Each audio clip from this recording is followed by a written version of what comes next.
Hi friends, இந்த வீடியோவில் நம்ம ஒரு முக்கியமான தகவல் பற்றி பார்க்க போகிறோம். அதாவது ஏப்ரல் 1, 2025 இந்தியா முழுக்க புதிய வங்கி சட்டம் அமல்படுத்த போகிறாங்க. 7 விதமான மாற்றங்கள் அமலுக்கு வருது. ஒரு சில மாற்றங்கள் மே 1ஆம் தேதியிலேருந்து அமலுக்கு வரப்போகுது. ஒரு சில மாற்றங்கள் ஏப்ரல் 1ஆம் தேதியிலேருந்து அமலுக்கு வரப்போகுது. அதனால் கட்டாயம் எல்லோரும் இந்த தகவல் தெரிஞ்சுக்கோங்க. முடிஞ்சவங்க நிறைய பேருக்கு ஷேர் பண்ணி விடுங்க. முதலாவது மாற்றம் என்ன அப்படின்னு கேட்டிங்க, ஏடிஎம் பரிவர்த்தனை கட்டணங்களுக்கான வழிகாட்டுதல்களை ரிசர்வ் வங்கி நிர்ணயித்துள்ளது. இதனால் பல வங்கிகள் தங்கள் ஏடிஎம் பணம் எடுக்கும் கட்டணங்களை திருத்தியுள்ளன. ஒரு மாதத்தில் ஏடிஎம்மில் இலவசமாக கட்டணமின்றி பணம் எடுக்கும் எண்ணிக்கையை குறைக்கப்பட்டுள்ளது. பிற வங்கிகளின் ஏடிஎம்களில் பணம் எடுக்கும்போது மாதத்திற்கு 3 முறை இலவசமாக எடுக்கலாம். அதன் பிறகு ஒவ்வொரு பரிவர்த்தனைக்கும் ரூ. 20 முதல் 25 வரை கட்டணம் வசூலிக்கப்படும் அப்படின்னு சொல்கிறாங்க. ஸோ ஏற்கனவே பார்த்திங்கன்னா பேங்க் 5 தடவை ஃப்ரீ கொடுத்துருந்தாங்க. மந்த்லி ஃப்ரீ லிமிட்டு வேறு ஏடிஎம்மில் எடுக்கிறதுக்கான ஃப்ரீ லிமிட் 5 தடவை கொடுத்துருந்தாங்க. பட் இப்போ பார்த்தீங்கன்னா ஏப்ரல் 1ஆம் தேதியிலேருந்து அதை 3 தடவையாக குறைச்சிருக்காங்க. அதே மாதிரி இதுக்கு முன்னாடி 5 தடவைக்கு மேலே எடுத்தீங்க அப்படின்னா ரூ. 20 அந்த மாதிரி கட்டணம் வசூலிச்சிட்டு இருந்தாங்க. பட் இப்போ பார்த்தீங்கன்னா நீங்கள் 3 தடவைக்கு மேலே எடுத்தால் அந்த கட்டணத்தையும் உயர்த்தியிருக்கிறாங்க. ரூ. 20 25 வரைக்கும் உயர்த்தியிருக்கிறாங்க. ஸோ அதனால் ஏடிஎம்மில் மேக்ஸிமம் உங்களுடைய பேங்க் ஏடிஎம் எதுவோ அந்த ஏடிஎம்மில் நீங்கள் பணம் எடுக்க பாருங்கள். முடியாத பட்சத்தில் நீங்கள் வேறு ஒரு ஏடிஎம்மில் பணம் எடுங்க. இல்லைனா தேவையில்லாமல் நாம் ரூ. 25 அவங்களுக்கு கொடுத்துட்ருக்கணும். ரெண்டாவது அப்டேட் பார்க்கலாம். அனைத்து சேமிப்பு கணக்கு வாடிக்கையாளர்களும் தங்கள் கணக்குகளில் பராமரிக்க வேண்டிய குறைந்தபட்ச சராசரி இருப்பு தொகை என்ற வரைமுறையை வைத்துள்ளது. நிர்ணயிக்கப்பட்டதை விட குறைவாக இருக்கும் பட்சத்தில் அபராதமும் விதிக்கப்படும். இது குறித்து வங்கிகள் ஆலோசனையில் உள்ளதாகவும் மறுபரிசீலனை செய்யும் பட்சத்தில் வங்கிகள் இது குறித்து அறிவிக்கலாம் எனவும் எதிர்பார்க்கப்படுகிறது. வங்கிகள் அமைந்துள்ள இடத்தை பொறுத்து இது மாறுபடலாம். அதாவது மெட்ரோ, அர்பன், செமி அர்பன் மற்றும் ரூரல் போன்ற பகுதிகளில் அமைந்துள்ள வங்கிகளை பொறுத்து இது மாறுபடலாம் அப்படின்னு சொல்கிறாங்க. ஸோ ஏற்கனவே சேவிங்ஸ் அக்கௌண்ட்டுக்கு மினிமம் எவ்வளோ அமௌண்ட் பேலன்ஸ் இருக்கணும் அப்படின்னு சொல்லியிருந்தாங்க.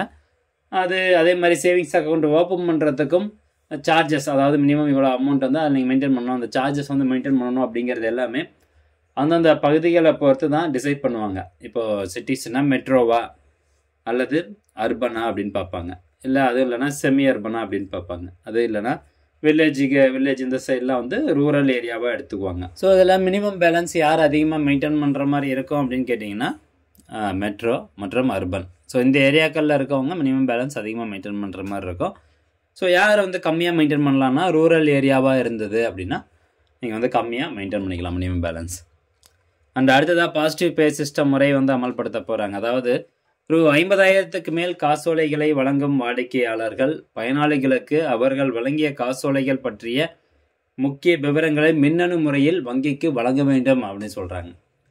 50,000 மேலே கீழே கிடையாது. 50,000 மேலே நீங்கள் உங்களுக்கு செக்லீஃப் கொடுக்குறீங்க, யாருக்காவது கொடுக்குறீங்க அப்படின்னா அந்த பயனாளிகளுக்கு அவர்கள் வழங்கிய காசோலைகள் பற்றிய முக்கிய விவரங்களை எலக்ட்ரானிக்ஸ் முறையில் தெளிவுபடுத்தணும் அப்படிங்கிற ஒரு ஸ்டெப்ஸ், அதாவது பாசிட்டிவ் பே சிஸ்டம் அப்படிங்கிற இந்த ஸ்டெப் கொண்டு வர போகிறாங்க. நாலாவதாக டிஜிட்டல் தளங்களில் வங்கி சேவையை மேம்படுத்தும் வகையில் ஏஐ பயன்படுத்தப்படும். வாடிக்கையாளர்களுக்கு உதவ வங்கிகள் மேம்படுத்தப்பட்ட ஆன்லைன் அம்சங்கள் மற்றும் ஏஐ சேட்பாட்களை அறிமுகப்படுத்துகின்றன. டிஜிட்டல் பரிவர்த்தனைகளை பாதுகாக்க 2 ஃபேக்டர் அத்தன்டிகேஷன் மற்றும் பயோமெட்ரிக் சரிபார்ப்பு போன்ற மேம்படுத்தப்பட்ட பாதுகாப்பு அம்சங்களை வலுப்படுத்தும் அப்படின்னு சொல்கிறாங்க. ஸோ 2 ஃபேக்டர் அத்தன்டிகேஷன் ஏற்கனவே இருக்குது. ஓடிபி, அதுக்கப்புறம் ஃபிங்கர் பிரிண்ட்டு, ஸோ இந்த மாதிரி ஓடிபி, அதுக்கப்புறம் பாஸ்வேர்டு, இதுதான் 2 ஃபேக்டர் அத்தன்டிகேஷன். அது மட்டும் இல்லாமல் பயோமெட்ரிக் சரிபார்ப்பும் கொண்டு வர போகிறதா சொல்கிறாங்க.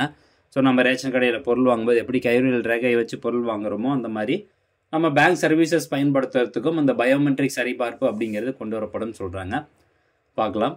அடுத்ததாக பல வங்கிகள் சேவிங்ஸ் அக்கௌண்ட் மற்றும் ஃபிக்ஸட் டெபாசிட் வட்டி விகிதங்களை திருத்தி வருகின்றன.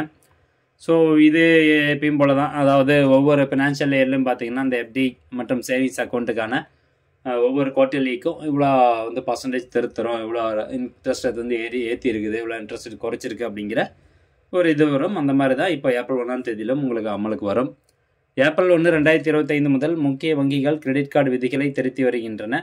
ஸோ இது கிரெடிட் கார்ட்ஸ் யாரெல்லாம் யூஸ் பண்ணுறீங்களோ அதுவும் எஸ்பிஐ சிம்பிளி கிளிக் அது அப்படிங்கிற அந்த ஃபார்மேட்ஸில் மட்டும் தான் மாற்றங்கள் வருதே தவிர வேறு எதுலேயும் கிடையாது. ஸோ இந்த இன்ஃபர்மேஷன் நீங்கள் படித்து பார்த்துக்கோங்க.